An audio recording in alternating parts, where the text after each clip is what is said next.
बच्चों, आज सबसे पहले एक कहानी सुनते हैं। प्रमिला ने अपनी सहेली का हिंदी पत्र पढ़ा तो वो हंसते हंसते लोटपोट हो गई। रमेश ने प्रमिला से हंसने का कारण पूछा तो प्रमिला ने वही पत्र रमेश को पकड़ा दिया। पत्र इस प्रकार था। प्रिय प्रमिला, नमस्ते। मेरा एक बहन है, कक्षा 5 में पढ़ता है, हिंदी सीखने का कोशिश करता है, बोलता है और लिखता है, लेकिन उसको लिंग का जानकारी नहीं है। तुमको नमस्ते कहता है। तुम अपनी हालचाल लिखना। तुम्हारी सहेली। पत्र पढ़कर रमेश ने प्रमिला से कहा, तुम्हारी सहेली के पत्र में लिंग संबंधी बहुत सी गलतियां हैं। शुद्ध हिंदी लिखने के लिए लिंग का ज्ञान जरूरी है। तुम्हारी सहेली को लिंग का ज्ञान नहीं है, इसलिए पत्र लिखने में गलती हुई है। तो बच्चों, आज हम पढ़ेंगे लिंग। देखेंगे कि लिंग में क्या क्या गलतियां, क्या क्या चीज करनी चाहिए। स्त्री अथवा पुरुष जाति का बोध कराने वाले शब्द लिंग कहलाते हैं। स्त्री अथवा पुरुष जाति का बोध कराने वाले शब्द लिंग कहलाते हैं। लिंग के दो भेद होते हैं, पुल्लिंग और स्त्रीलिंग। पुल्लिंग जिन शब्दों से पुरुष जाति का बोध होता है उसे पुल्लिंग कहते हैं, जैसे पिता, राजा, पुरुष, बालक, कुत्ता आदि। इन शब्दों से हमें पुरुष जाति का बोध होता है।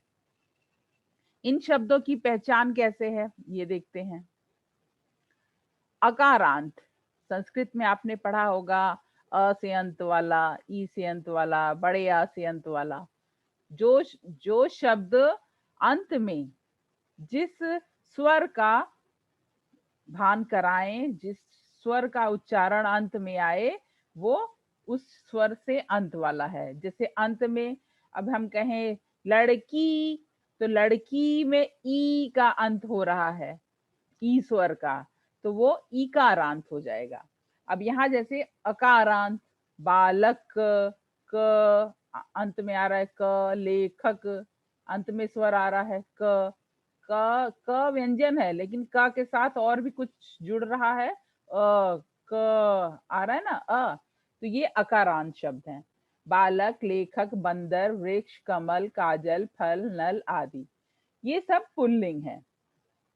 ईकारांत योगी, धोबी, नाई, धनी, ज्ञानी, भोगी, ये ईकारांत। उकारांत साधु, उकारांत और उकारांत, साधु, सेतु, शत्रु, भालू आदि।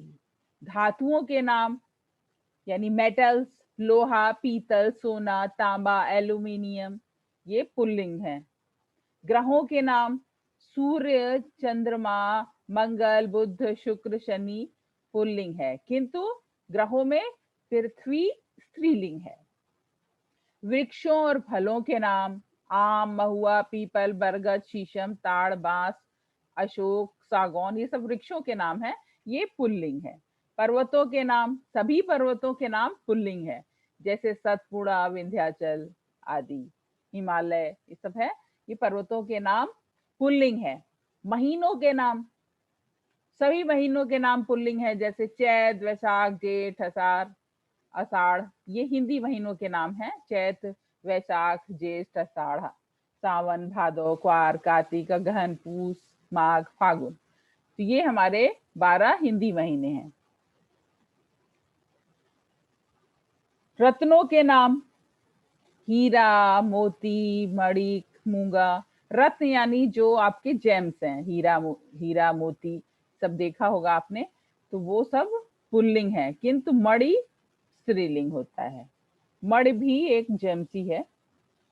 देशों के नाम भारत, पाकिस्तान, चीन आदि पुल्लिंग है।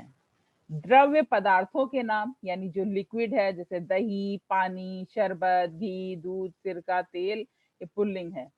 बोलते हैं ना, दही गिर गया, पानी गिर गया, शरबत गिर गया, घी घी घी डाल दिया, दूध डाल दिया, तेल डाल दिया, तो हम इसमें डाल दी नहीं बोलेंगे, डाल दिया। तो ये सब पुल्लिंग के हैं। अब आगे देखते हैं। अब स्त्रीलिंग,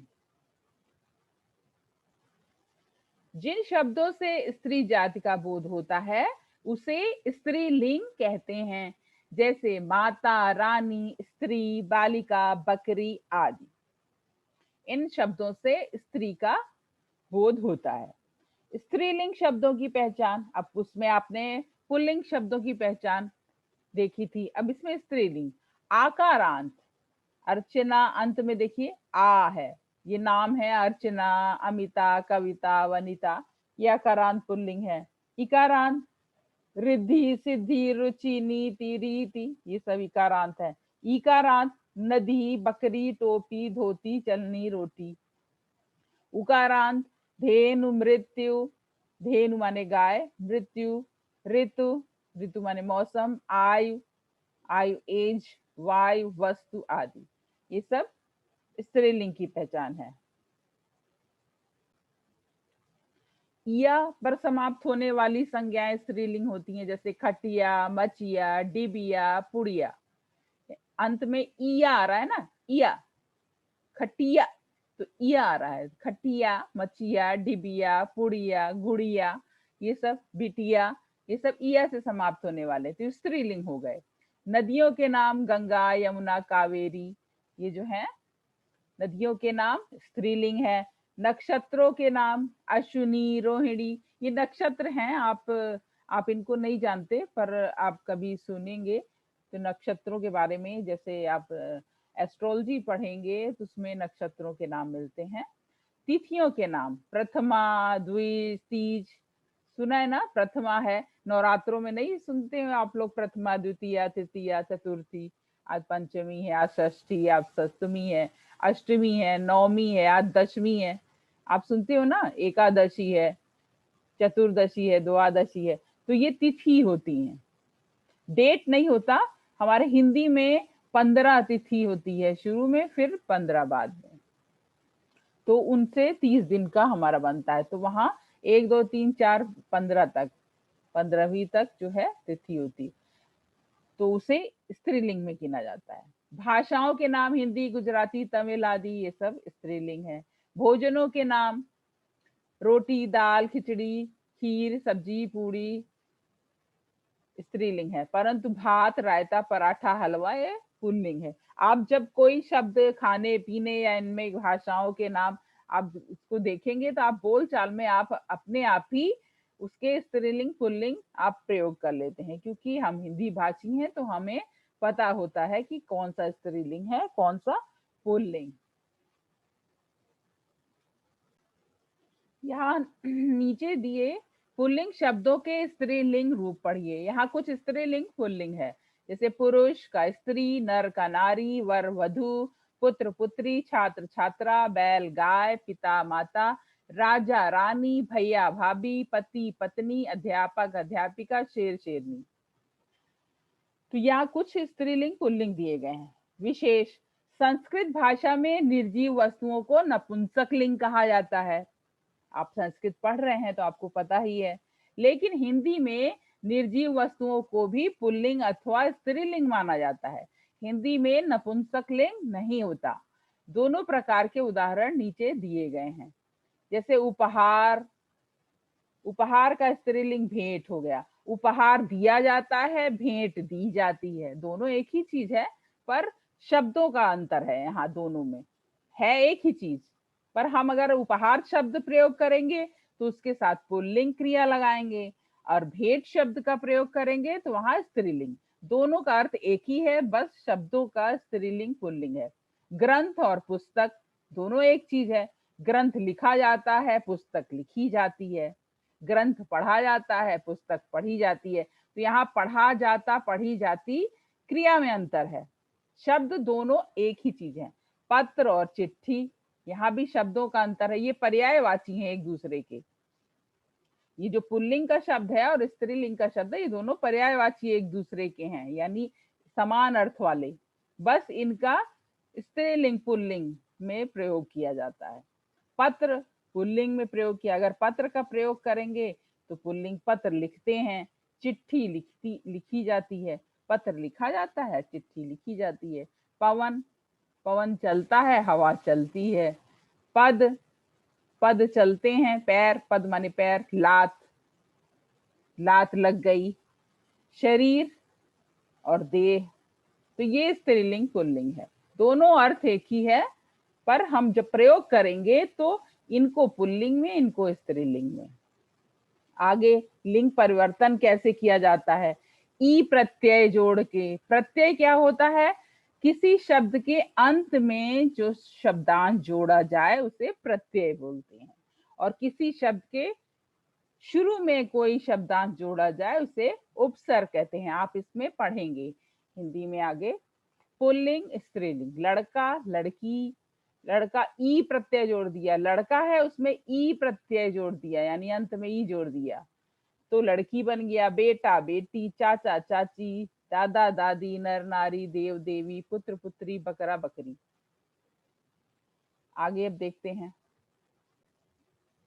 इसी तरह से पुल्लिंग संज्ञा में इया प्रत्यय जोड़ने से स्त्रीलिंग बनता है। बूढ़ा बुढ़िया, लोटा लुटिया, चूहा चूहिया, गुड्डा गुड़िया, डिब्बा डिबिया, बंदर बंदरिया।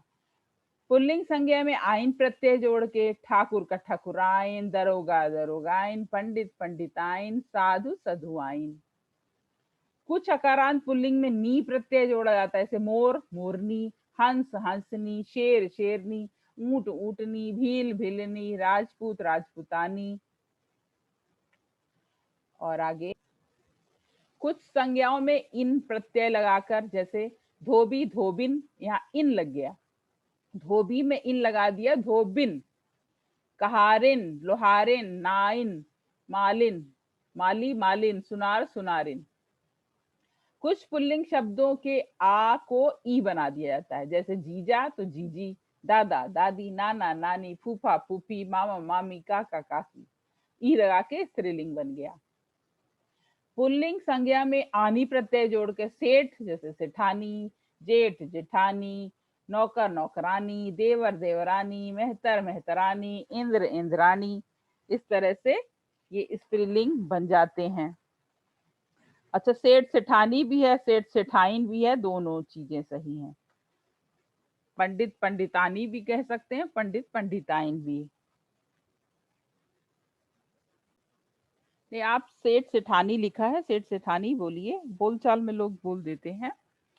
अक प्रत्यय को ईका में बदलकर भी स्त्रीलिंग, जैसे गायक गायिका, इका, गायक में इका जोड़ दिया, गायिका। सेवक सेविका, संचालक संचालिका, नायक नायिका, पाठक पाठिका, वाचक वाचिका। संचालक यानी किसी चीज को ऑर्गेनाइज करना, जैसे आप देखते हैं एंकरिंग करते हैं प्रोग्राम की, तो एंकरिंग करना संचालन करना हुआ, संचालक। वाचक यानी बोलने वाला। संज्ञा में आ प्रत्यय जोड़कर, जैसे अध्यक्ष अध्यक्षा, अध्यक्ष अध्यक्षा, महोदय महोदया, प्राचार्य प्राचार्या, भवदीय भवदीया, प्रिय प्रिया, सुत सुता। तो ये थे हमारे स्त्रीलिंग और पुल्लिंग। एक बार हम फिर से ध्यान दीजिए, पढ़ते हैं। स्त्री अथवा पुरुष जाति का बोध कराने वाले शब्द लिंग कहलाते हैं। जिन शब्दों से पुरुष जाति का बोध होता है उसे पुल्लिंग, जिन शब्दों से स्त्री जाति का बोध होता है उसे स्त्रीलिंग कहते हैं। संस्कृत भाषा में निर्जीव वस्तुओं को नपुंसकलिंग कहा जाता है, जबकि हिंदी भाषा में नपुंसकलिंग नहीं होते। हिंदी भाषा में जो निर्जीव वस्तु है उनको भी पुल्लिंग और स्त्रीलिंग में प्रयोग किया जाता है। पुल्लिंग संज्ञा में ई प्रत्यय से स्त्रीलिंग बनता है। तो ये आज का पाठ समाप्त हुआ। आप जो है अपनी पुस्तक के पीछे जो अभ्यास दिए हैं उसको कर डालिए, उसको करना शुरू करिए, फिर देखते हैं आपको कितना आया।